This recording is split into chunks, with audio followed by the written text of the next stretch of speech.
So hello guys, welcome back to my channel 2 second math with Rahul. So ये है हमारा percentage का part 3, जिसमें हम करेंगे तुलना वाले प्रश्न। अक्सर एसएससी जीडी और सीएचएसएल टीएस में एक नंबर पर ये क्वेश्चन पूछ लिया जाता है। तो लेट्स स्टार्ट द वीडियो। कैसे हम स्मार्ट अप्रोच के साथ इनको सवालों को फोड़ेंगे। सो क्वेश्चन नंबर 1 में हमसे कहा गया है जो पी है वह क्यू से 50% अधिक है, तो क्यू पी से कितना प्रतिशत कम है। ये हमें दो दिया गया है, पहला P and second one is Q.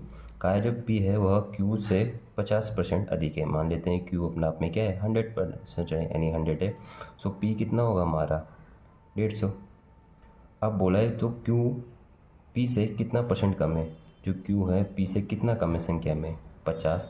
हमने लास्ट सेकंड पार्ट में बताया था, जिससे हम तुलना करते हैं वो किस में आता है हमारा भाग में। और परसेंटेज कितना परसेंट कम है, यानी परसेंटेज में बदलने के लिए हम क्या करेंगे इंटू 100। तो ये जब हमसे काटेंगे तो 50 से कम 50, 50 से 15, हमारे पास जो संख्या निकल के आएगी वो होगा 100/3। जब 100/3 यानी हमारा क्या आंसर निकल गया 33.33।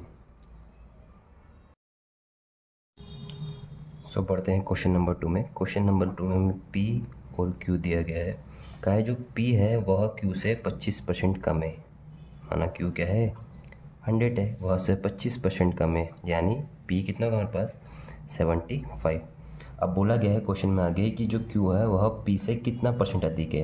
पहले हम संख्या का अंतर देखेंगे। संख्या में जो है क्यू है वह पी से कितना अधिक है 25। अब किसकी तुलना में अधिक है पी की तुलना में, तो पी का आएगा बट्टे में। जिस भी संख्या से हम तुलना करते हैं मैथ के अंतर्गत वह संख्या क्या आती है बट्टे में। और इसे परसेंटेज में बदलने के लिए हमें क्या करना होगा इंटू 100 लगाना होगा। तो हमारा क्या निकल गया आंसर 25 से कम 25, 25 दिया 75। 100 बटे में आया 3। जब आप इसे काटेंगे तो हमारा आंसर क्या निकलेगा 33.33, जो कि क्या होगा इसका राइट आंसर होगा। अगर वीडियो अच्छी लग रही हो तो please subscribe to our channel. So अब बढ़ते हम क्वेश्चन नंबर 3 की ओर। क्वेश्चन नंबर 3 में हमसे कहा गया है यदि ए किया है बी की आय से 25% अधिक है। ये आ गया हमारा ए, ये आ गया हमारा बी। जो बी की आय से जो ए की आय है वह क्या है 25% अधिक है ना। बी की आय क्या होगी 100 है, तो ए की आय क्या होगी उससे 25% अधिक यानी 125 होगी। तो कहा गया है क्वेश्चन में जो बी की आय है ए की आय से कितने परसेंट कम है। संख्या का अंतर निकालेंगे, कितना आएगा इसमें हमारा 25।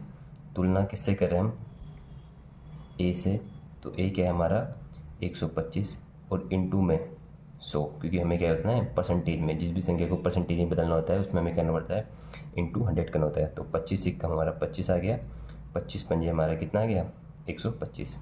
संख्या क्या निकल के हमारे पास 100/5।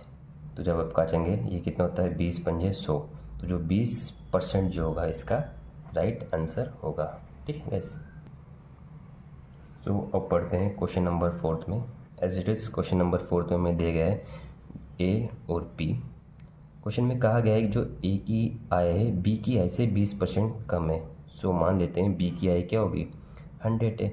अब ए की आय क्या है जो बी है इससे क्या है 20% कम है, तो इसकी आय क्या होगी 20% कम यानी 80। अब क्वेश्चन में हमसे आगे पूछा गया है तो बी की जो आय है ए की आय से कितने प्रतिशत अधिक है। ए की तुलना में संख्या के रूप में ए कितने से ज़्यादा है ए से बी ज़्यादा है। तुलना किससे कर रहे हैं हम बी से, जिससे हम तुलना करते हैं वो कहाँ आता है हमेशा भाग में। और इंटू में क्या आएगा हमारा परसेंटेज में, क्योंकि हमें आंसर देना है तो इंटू 100। सो ये 100 से 100 कट गया, तो इसका जो डायरेक्टली आंसर हमारे पास निकल के आता है वो आएगा 20%। तो ये होगा इसका राइट आंसर। अक्सर ऐसे क्वेश्चन एसएससी जीडी में एक नंबर में एमसीक्यू के रूप में ये क्वेश्चन आता है। इसके अलावा एमटीएस सीएचएसएल तक इस क्वेश्चन पूछा जाता है। रेलवे में भी ये क्वेश्चन अक्सर पूछा जाता है। तो ये जो पार्ट है इसको मस्टली आपको पढ़ना है 1 से 2 बार, अपने माइंड में फिक्स करना है। और ऐसी वीडियोस ऐसी ओरिएंटेड पैटर्न्स के लिए सब्सक्राइब टू अवर चैनल। धन्यवाद।